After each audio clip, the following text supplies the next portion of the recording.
Hoy, Pilipinas! Ayan, sa lahat na nakikinig sa atin, magandang araw po sa inyo ka-coffee. Agree ba kayo? Mas masahol pa kay Janet Lim Napoles itong si Inday Sara Duterte. Sabi po ng isang committee chair dyan sa House of Representatives. Bakit niya kaya nasabi yan na mas masahol pa itong si Inday Sara Duterte? Nababasa niyo yung ka-coffee? Itong headline na ito ng Politico ka-coffee? Talo pa si Napoles. Agree ba kayo dyan? Talo pa si Napoles, Zaldico says Sara Duterte's 125 million pesos confidential fund used in 11 days worse than PDAF scam. Tatandaan nyo yung PDAF? Nagpakasasa si Janet Lim Napoles dyan eh. Napakaraming salapi ng taong bayan ang kinulimbat ni Napoles. At masakit ito sa kampo ni Inday Sara Duterte dahil talamak na yung pandurukot pag nanakaw yan ni Janet Lim Napoles. Ikumpara ka ba naman kay Janet Lim Napoles at mas masahol ka pa raw kay Janet Lim Napoles? Insulto sa'yo to.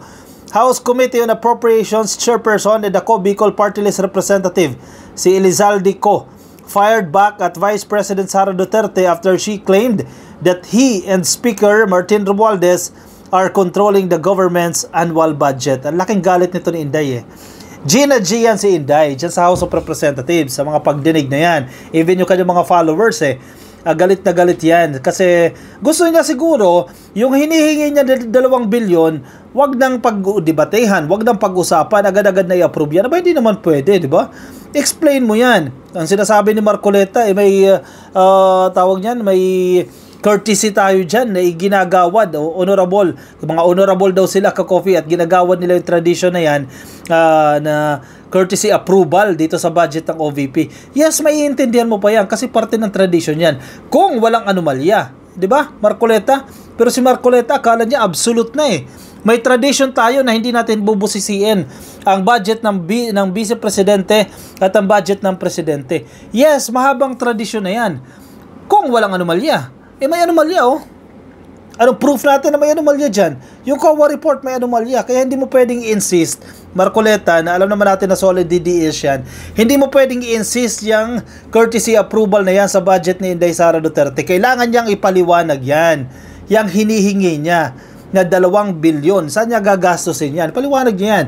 Kasi controversial siya May mga hindi siya ginastos ng tama na pera. 125 million pesos confidential funds ng OVP. Hindi lang yan, yung confidential funds ng DepEd, winaldas din. At hindi sumang-ayon ang COA dyan kung paano ginastos ni Inday yan. Tapos gusto mo, Marcoleta, bigyan ng courtesy approval. Kung malinis ang record, kung hindi Tapos bibigyan mo ng courtesy approval. Nako, hindi man pwede yan. House Committee on Appropriations Chairperson, Bicol Party List, Elizalde Co, yung representative po, yan, gumanti po yan kay Inday Sara Duterte. Kala mo, ikaw lang pwedeng bumira Ikaw lang ang brat Ito din, bumira din ito. During Tuesday's budget hearing, Co said Duterte's statement was another attempt to divert the public's attention from the issues hounding her, particularly how she used the funds of the Office of the Vice President and the Department of Education before her resignation. Exactly. Magaling talagang gumawa ng ingay itong si Inday Itong kampo ni Inday, tatahi-tahimik lang yung kanyang media Pero magaling talaga gumawa ng kwento. Tingnan mo, nung bagyo, di ba? Kasagsagan ng bagyo, lumipad papuntang Germany, hindi naramdaman. Pagbalik, ibang issue na ang pinasikat na naman. Kala niya makakalimutan ng taong bayan yan. Ito ngayon, anong issue ngayon? Yung mga reports na hindi tamang paggastos ng confidential funds ng DepEd at ang napakarami pa-coffee problema dyan sa DepEd na iniwan niya. Ngayon, may bago na naman siyang issue. Diba? Si Romualdez naman daw ang nagko-control ng budget. Magaling talagang ilihis itong issue na to. Kala niya siguro mga grade 1 yung nandiyan sa House of Representatives at hindi siya bibrahin. Sabi pa nga ni Abante, wala akong pakialam sa'yo kung vice presidente ka. Sapul siya dyan. Malinaw na diversionary tactic ang video message ni VP Sara tulad ng tatay niya na si Rodrigo Duterte, gusto niyang ilihis ang usapan sa mga tunay na isyong kinakaharap niya, said.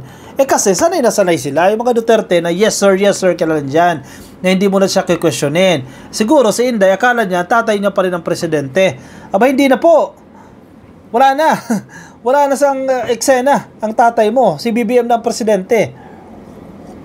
Naging mabait pa sa'yo si PBBM sa mga first years niya, no? Pero ngayon, hindi na. Kinakailangan mo na talagang magpaliwanag dyan kasi binastos mo na rin ng presidente. Si PBBM, binastos mo na din, di ba? Wala ka nang ginalang eh. O tapos ngayon, gusto mo approve agad yung budget mo. Naku, hindi man pwede yan. Ko said, Vice President should explain the 125 million pesos confidential funds that she utilized in just 11 days in 2022. Yan nga lang ka-coffee ha. Yan lang yung issue na yan. Very problematic na yan.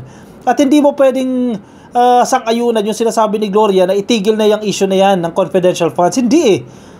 Hindi mo ititigil yan dahil hindi pa rin nasasagot yan. 125 million, 11 days mo lang ginastos yung napakalaking halaga na yan. Tapos di mo ipapaliwanag. Pag naningil sa'yo ang tao ng paliwanag, sasabihin mo, pinupolitika kayo. Naku naman, problematic talaga yan.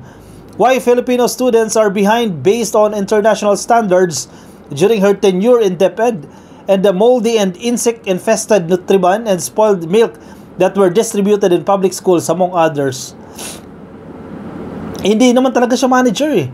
Hindi niya alam kung paano patakbuhin ng Department of Education. Napakalayo niya kay Secretary Sani Angara at nakikita natin yung diferensya ni Angara dito kay Inday. The Commission on Audit has disallowed the use of 73 billion pesos out of the 125 million confidential fund in 2022. Namumuliti ka pa ba yan? COA na yan. 73 million pesos na disallowed. Ibig sabihin, hindi tama yung naging paggastos o pagwaldas.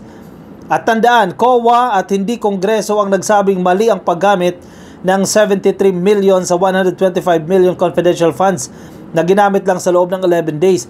Talo pa po dito ang pondo ng Napoles na gamit ng 60 days. Ito, 11 days lang, sabi ni Ko. Exactly.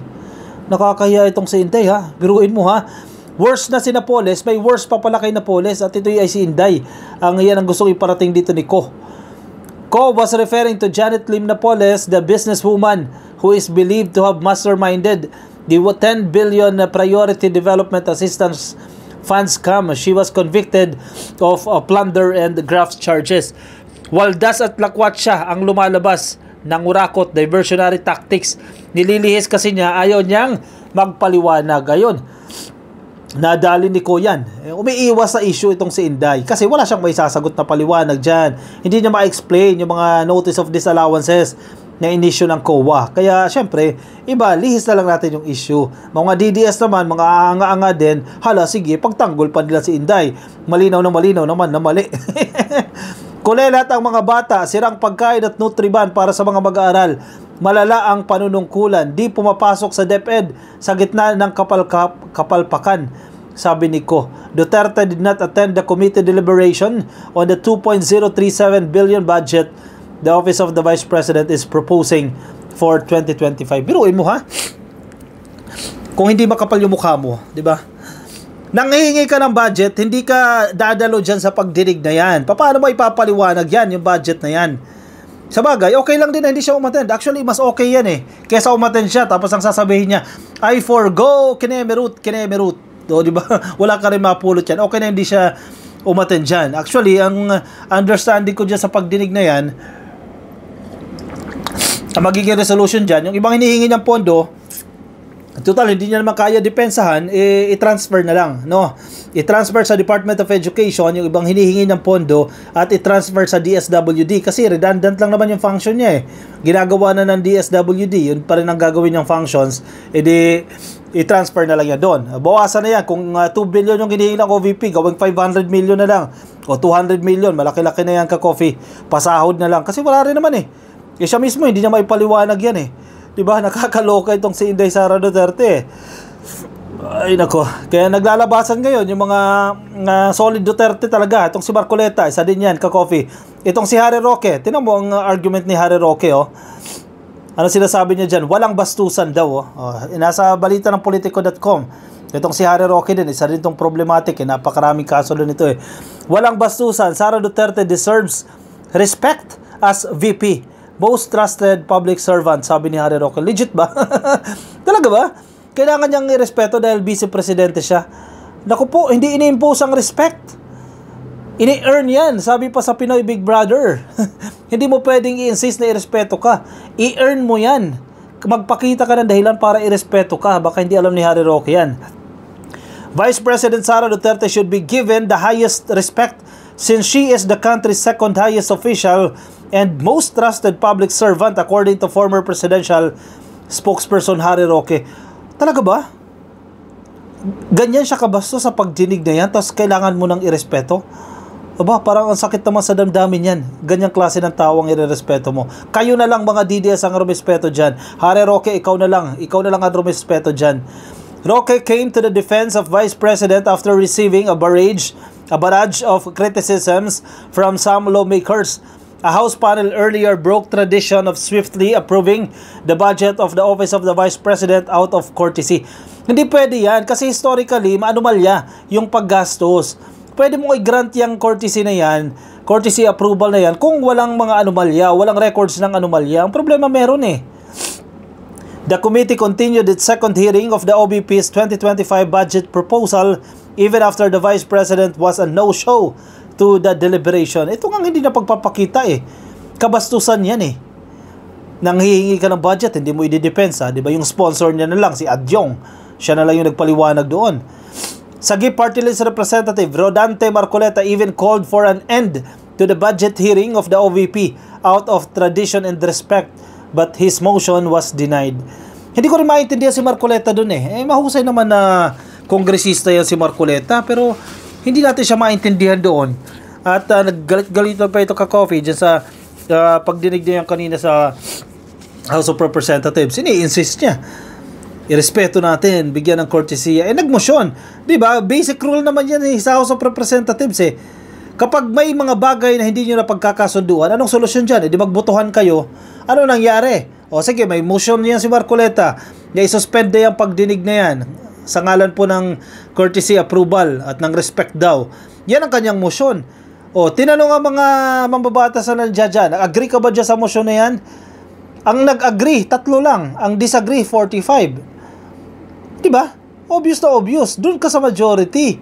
Desisyon ng majority yan, hindi desisyon ni Marcoleta. At hindi ginagalang ni Marcoleta yung naging desisyon na yan. Diba? Hindi mo siya maintindihan dyan eh. Vice President Inday Sara Duterte should be accorded with the highest respect. After all, our second highest official received the highest mandate in our presidential or vice presidential electoral history, Roque said in a Facebook post on September 10. Ako, wag mo na kami idamay dyan, Harry Roque. Kayo na lang. The Vice President too is the most approved and most trusted public official in the Philippines. VP Sara is truly the representative of the people. Wow! Seryoso ka ba? Kala ko ba hindi kayo naniniwala sa survey? O tapos ngayon yan ang magiging batayan ninyo. Most trusted public official. Wow! Until now? I don't think so.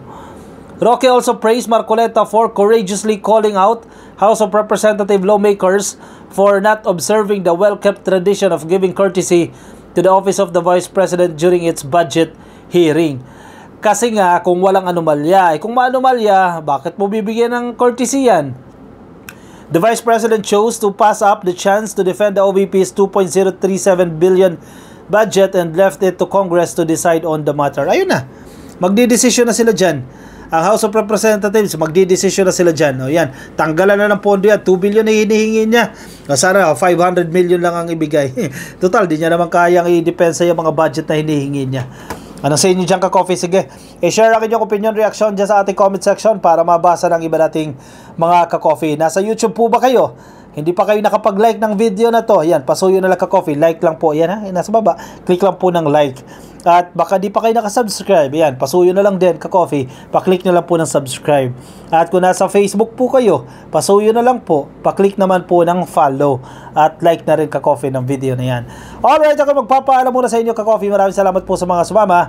Antabay po kayo dito sa ating channel para lagi po kayong updated sa mga political events dito po sa Pilipinas. Maraming salamat po sa mga sumama. Ingat kayo ka-coffee ha, nasaan man po kayong panig ng daigdig. Bye-bye!